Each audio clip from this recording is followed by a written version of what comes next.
we are going to hear from 3 parent advocates, Amber Boykin, Kristen Martis, and Kelly Fleming. So if you guys want to go ahead and put your video on, and you'll be able to unmute yourselves. So I'll tell you guys a little bit about each of these parents, and they're just going to talk to us today about their experiences and how they have advocated for their children. So Amber Boykin is an assistant professor of psychology at ULM. She's nationally certified as a school psychologist, and she's the president of the Autism Society of North Louisiana. She's also a parent of a teen on the autism spectrum. Kristen Martis is a speech-language pathologist, a parent to 2 children on the spectrum, and she is the president-elect for the Autism Society of North Louisiana. And Kelly Fleming is a special education teacher. She's the secretary of the Autism Society of North Louisiana, the parent of a teen on the spectrum, and she also serves on the Special Education Advisory Board for Louisiana as a parent representative. Just a quick note, these 3 parents actually connected with the Louisiana AAP and the State Medical Society during the legislative session this year, talking about what can we do, are there legislative or advocacy avenues to take to help their children. And so I thought it would be great for everybody to hear their personal stories and understand why these conversations that we're having matter and have that personal connection. So ladies, I will let you tell your story. Thank you so much for being here. Thank you so much for having us. Just real quick to talk, if I can, before we get into our stories, we wanted to share a little bit about the Autism Society, because this is a resource that stretches from Caddo to East Carroll Parish across North Louisiana. So we want to let all the providers that are on today know that we are here. And a little bit about who we are and what we do. So we are completely volunteer run. Most of the board members are parents, but it just kind of worked out that we're also providers of some type. So we have ABA therapists, we have school psychologists, actually more than one school psychologist, special education teachers, an SLP. So we hold a dual role in the world of autism as providers and as parents. We also have self-advocates on the board. We have a couple of adults with autism who participate in board activities. So it's, I think, pretty well-rounded, a group of people, a lot of different perspectives. Our goal for the Autism Society is to connect families with one another and also to connect families with resources in the area. One of the biggest things that we hear from the families is, I have this need, but I don't know where to get it filled, or I've heard about ABA, but I don't know how to even, get the evaluation or what the process is to get into ABA, things like that. So that is a really big part of our mission, is making sure that we can connect people to those resources and answer a lot of their burning questions. So we're going to share some contact information at the end if you want to refer patients to the Autism Society. We would love to have them sign up for our mailing list, or they can send us messages.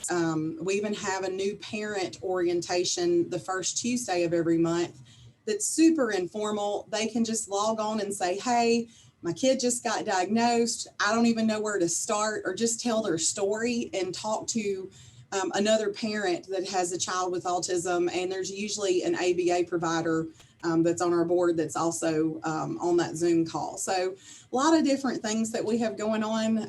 If you could just give us a plug with your patients and let them know that we're here. If I'm not sure with who is in the audience, if y'all are only North Louisiana or if this is statewide, Ashley. But if it is, if they're...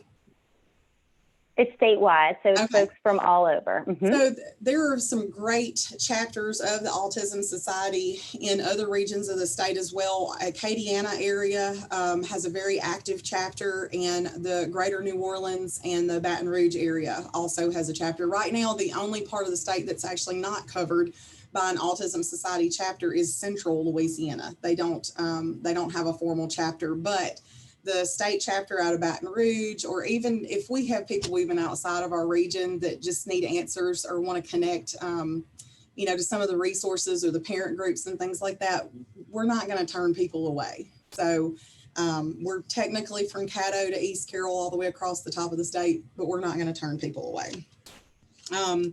So some other things that we do too is we have social events in non-COVID times where families can get together. We have events specific for the age, so child events where they can get together and have social opportunities, teen events, and events for adults to connect with other adults with autism, because we're trying to build that community.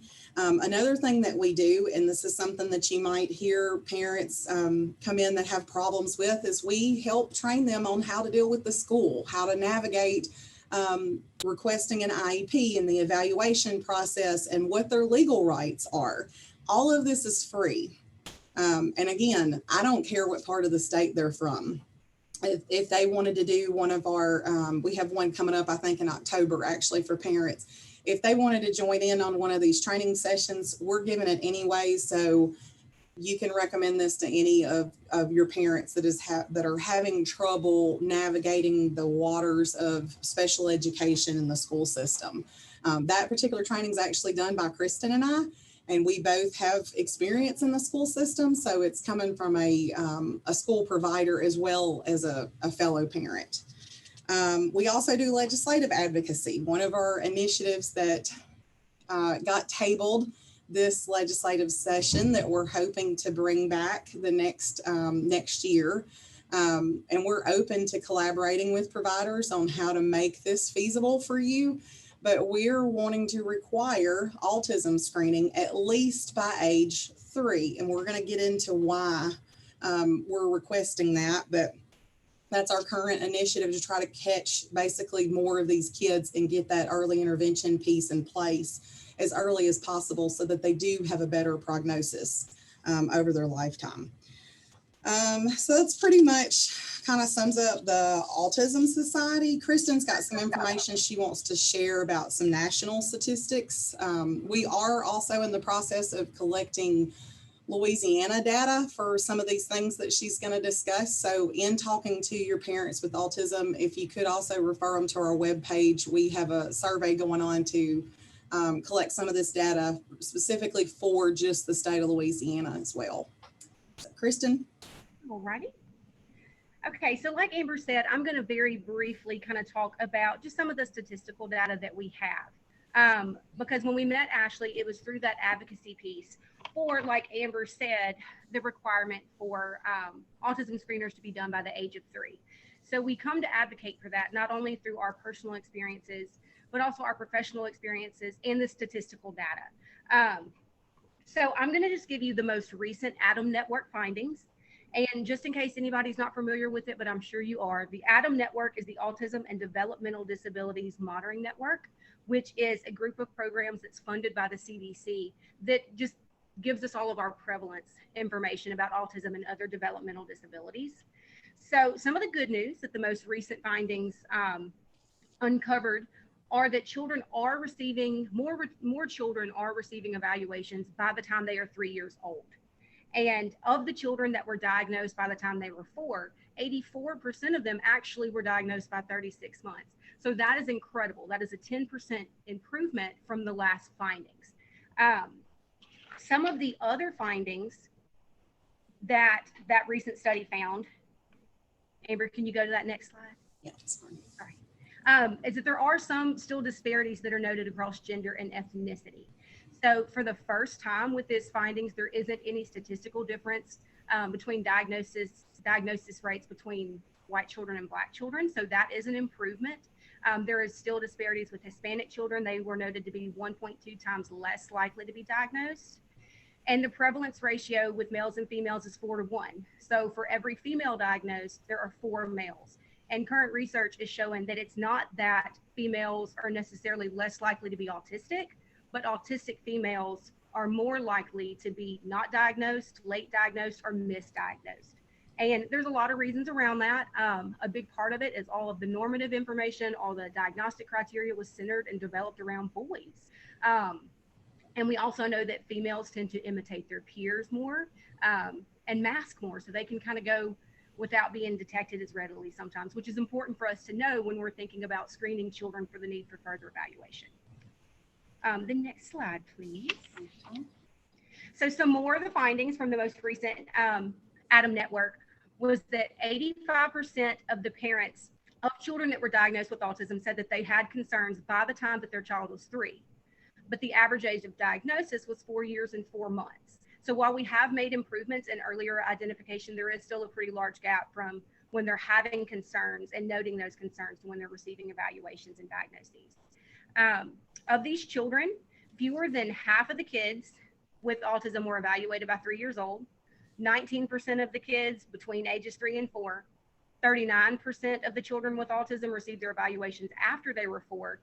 And this number was shocking to me, that 30% of the children who actually met autism criteria, diagnostic criteria, had not received a formal evaluation by the time they were 8. So that just goes to show that we do have kids that are slipping through the cracks and going unidentified and not receiving those services. So some barriers to why is this happening, especially in Louisiana, and this is anecdotal information because, like I said, our survey is still ongoing right now, but a lot of the parents that reach out to us, they report that they have difficulty in being taken seriously when they do report concerns to providers. The other really popular one that I hear is, well, you know, the pediatrician hasn't said anything. It's almost like they're waiting for validation for maybe the provider to bring it up first, because surely, you know, he or she is the expert and we're in here for this developmental, you know, well checkup, and they're not saying anything about the stimming behaviors or whatever. And so they think that maybe it's just in my head, or maybe I'm seeing things that other people aren't seeing, or is not a big deal for a child at this age.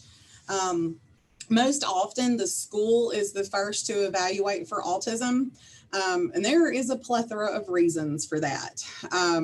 Full disclosure, I do, even though I teach at ULM, I also work part-time in a clinic doing autism evaluations, and especially if the child is on Medicaid, the reimbursement rates are abysmal, absolutely terrible. And so you can't find providers to provide a really comprehensive evaluation for autism if it is a child who has Medicaid.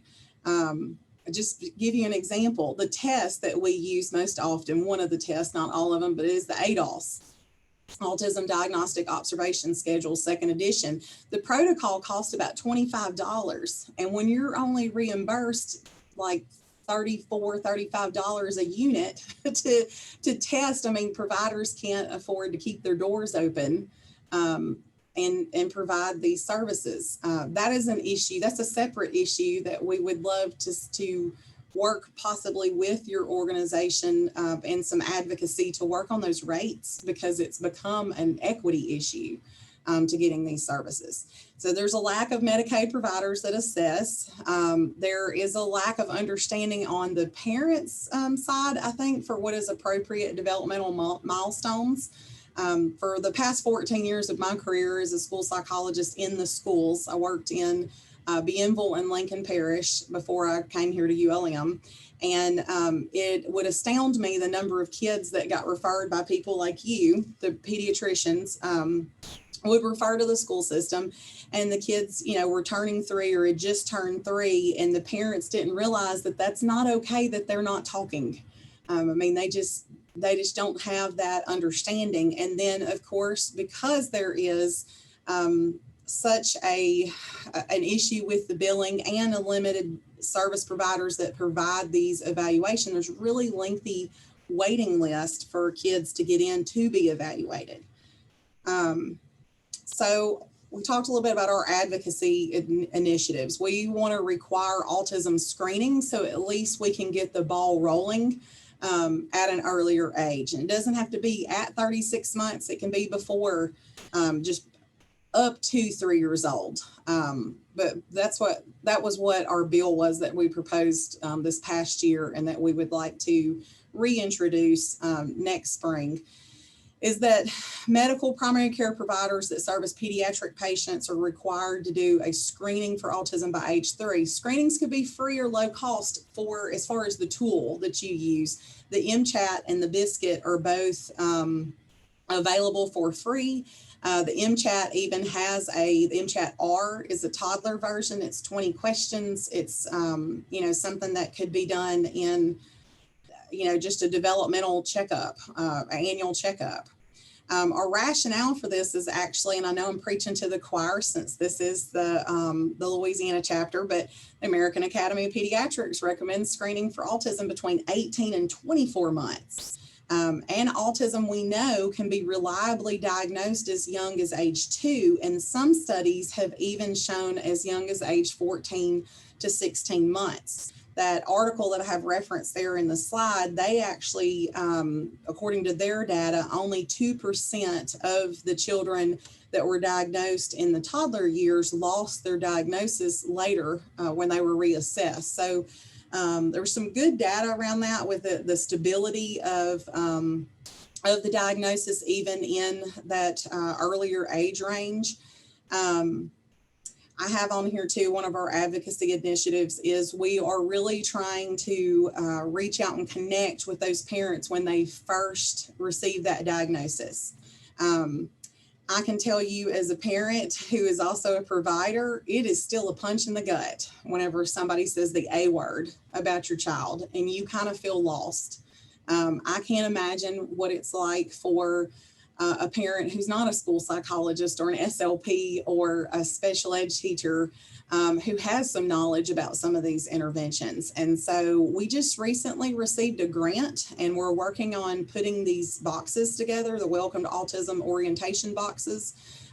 They will have social stories in there about safety things like wandering, water safety. There's going to be some sensory items in there, free door alarms. This is actually where we're hung up right now. We're trying to finish this piece of it, but the ABCs of Autism booklet is going to go through all the different therapies and all the different terminologies that you learn when you become an autism parent.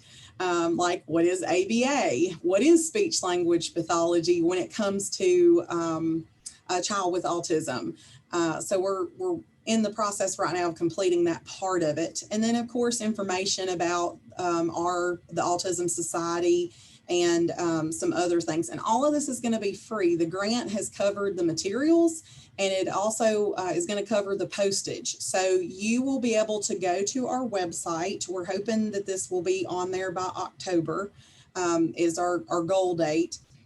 And you can make a referral by putting in of course, with their permission, but referring the patient by name, and you'll need like their contact information, mailing address, or you can let your patients know and they can come and self-refer and submit this. But it'll be an online form, very short, so it can be something that's done very quickly. And we will get these orientation boxes shipped out to the family with some information just to kind of help them start navigating the waters of autism. Just to kind of give them, especially in that first 3 to 6 months, some guidance of what you can do and different things to expect. So one of course, the core reason why Ashley asked us here today was to tell our stories. So I have a son named Garrison. He's 14 years old, and he is actually dual classified with autism and gifted. And that probably paints a picture for you, right? You think that, well, then he's got low support needs, somewhat in some areas. He's actually very brilliant. He has an IQ in the 99.8th percentile, but we just learned how to tie our shoes a couple years ago. So very splintered presentation. Whenever he was 9 months old, he would actually writhe to get out of my arms. Like you'd almost drop him if you tried to look him in the face. If you tried to like make eye contact with him, it was like you were doing something that was painful and he was trying to get away from that stimulus. And I noticed that, but I just thought that's how, he's odd in that way, but that's just how he is. He never cried. he didn't cry when he was hungry. He didn't cry. If a stranger tried to pick him up, he did not cry, period. And people would call me such a good baby. That's not normal. Babies should cry. They shouldn't be that complacent with everything. And he didn't learn to talk. He didn't start saying single words. His walking was somewhat delayed, but more so his speech was what finally got him into services. He had early steps services. He also had private therapy because I was, had private insurance. I was able to afford and do that for him.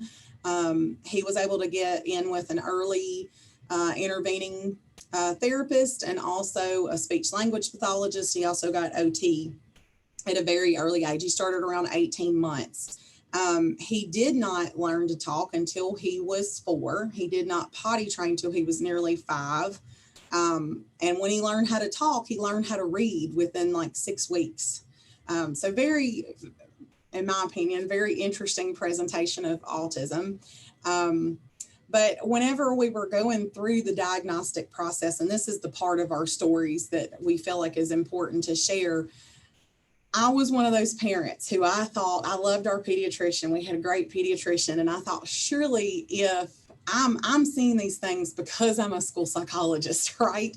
I'm seeing things because of my background. So if they're really there, if there's really something going on, surely his pediatrician would say something to me at these visits. And every once in a while I would, because I didn't want to appear like I was trying to diagnose my own child. So it's like, well, he's not talking yet. Well, he's in speech therapy. It's just a speech delay, just, global developmental delay. Well, he's lining stuff up sometimes, and I felt like things, and this is coming from someone who I kind of felt like maybe I should be taken more seriously because of my background.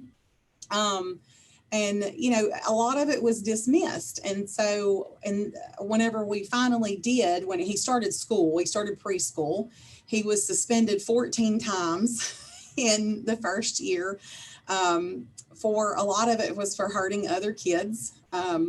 Whenever kids would get in his space, he learned very quickly that if I hurt you, you get out of my space. It was a very effective tool for him.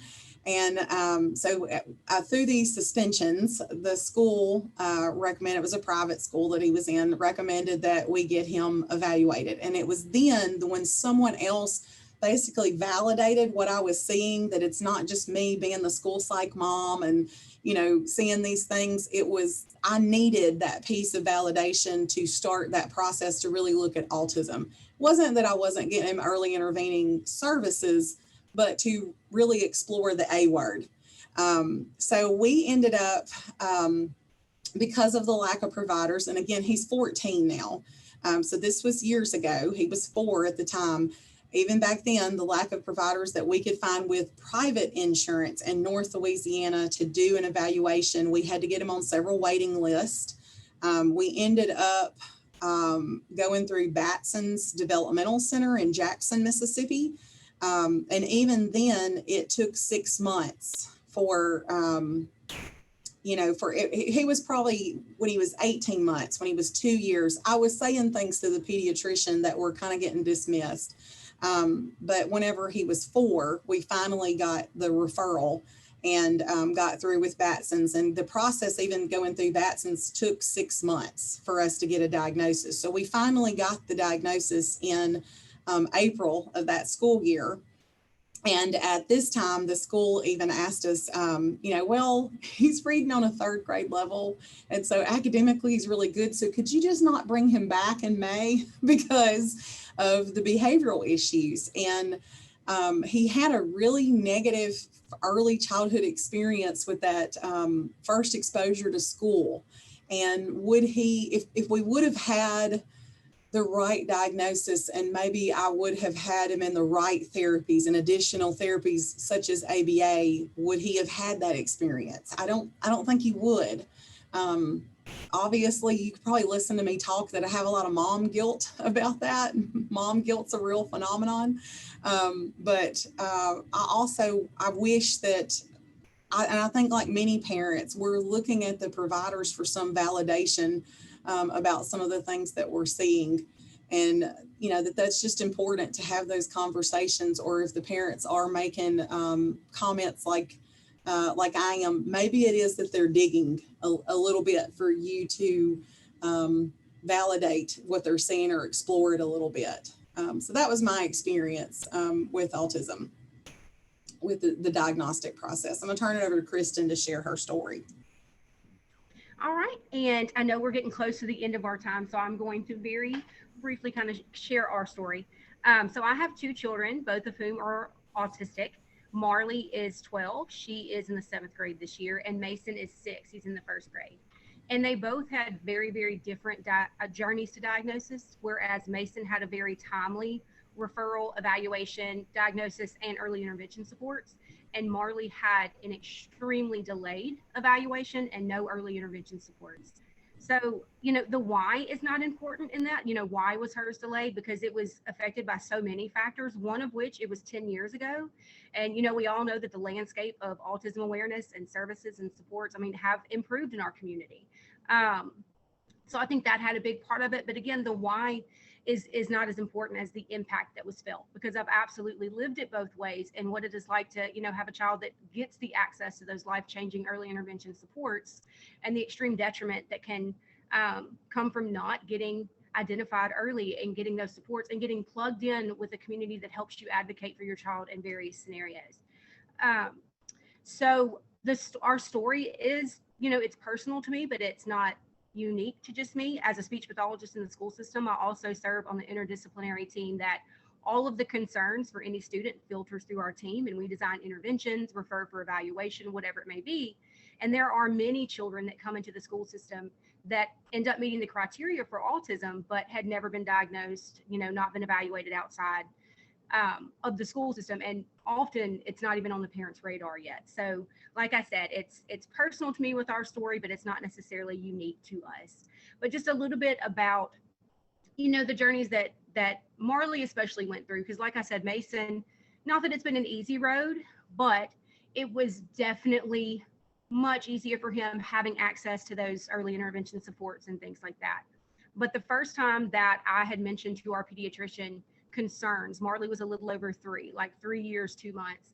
And I wasn't saying autism yet. I was saying all the things that would equal autism, but I was not saying autism yet. You know, if I knew then what I knew now, kind of thing. But so she was 3 at that point, barely 3, and she was not evaluated until she was 6 years old.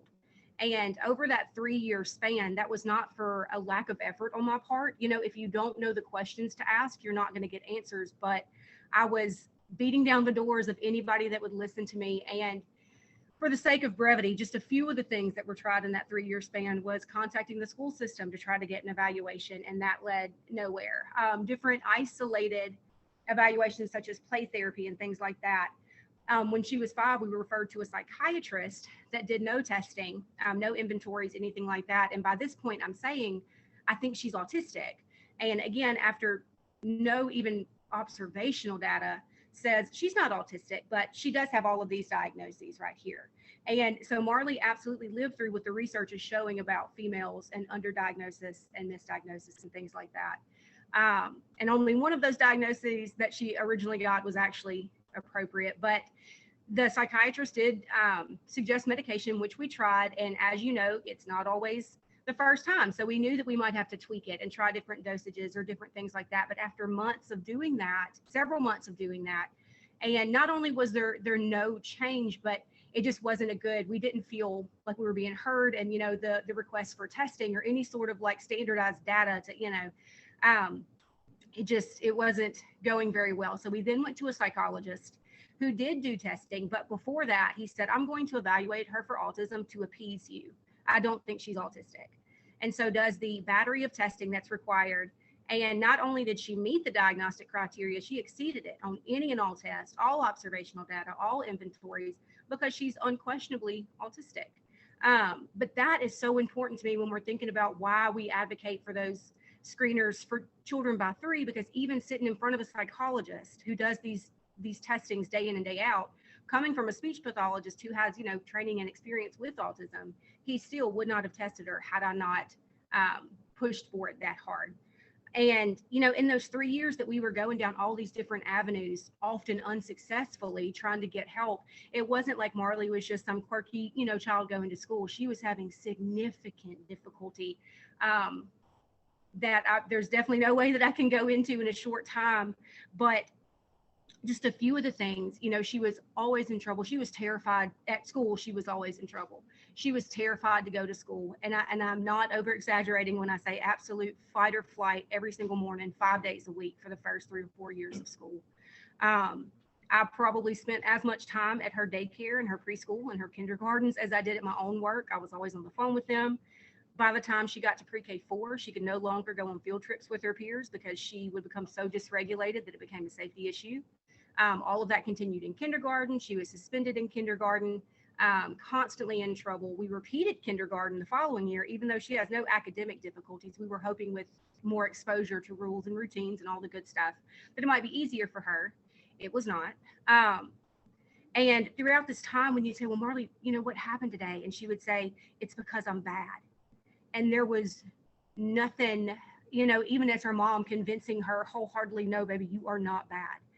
When you are treated that way 5 days a week from your school system, it's, you know, it sinks in. And that is so important because, you know, even in my field, you hear often, well, we don't want to label them too quickly. Let's give them some time.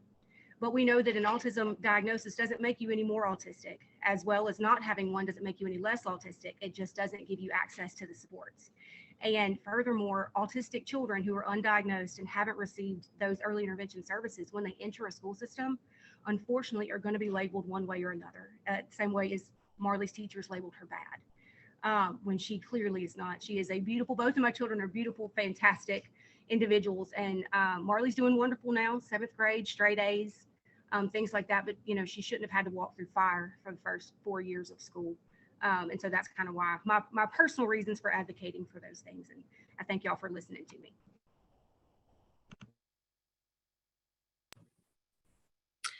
Hi, I'm Kelly Fleming. I have a very similar story to Amber and Kristen as far as my son met all of the stereotypical criteria for autism as far as behaviors went, and had a lot of difficulty with communication. So I'm not going to go into a lot of detail on the specific behaviors he exhibited, but he was identified through the school system only after an ear, nose, and throat doctor said, he should be talking by now. This is not okay. So we went through early steps and got some help with the school system. And when he was 3.5, he was identified through the school system as having autism or autistic characteristics. Despite that, and despite the fact that I continued to bring that up to his pediatrician and discuss the concerns, the pediatrician was very dismissive and said, you know what, he's going to grow out of this. Don't worry about it. It's no big deal. And by the time my son was in 6th or 7th grade, I finally had to say, you give me the referral and I'll get my foot in the door. I really don't care what you say anymore. I want the referral. And we had an evaluation and a diagnosis, a medical diagnosis of autism within 6 months. So, I mean, it was pretty straightforward, and there was really no reason why he had to wait that long. Thankfully, we had enough sense to still pay for private therapy, in addition to getting the help through the school system. But I know a lot of parents don't have that. So we've got to do something to fix that disparity. That's my story.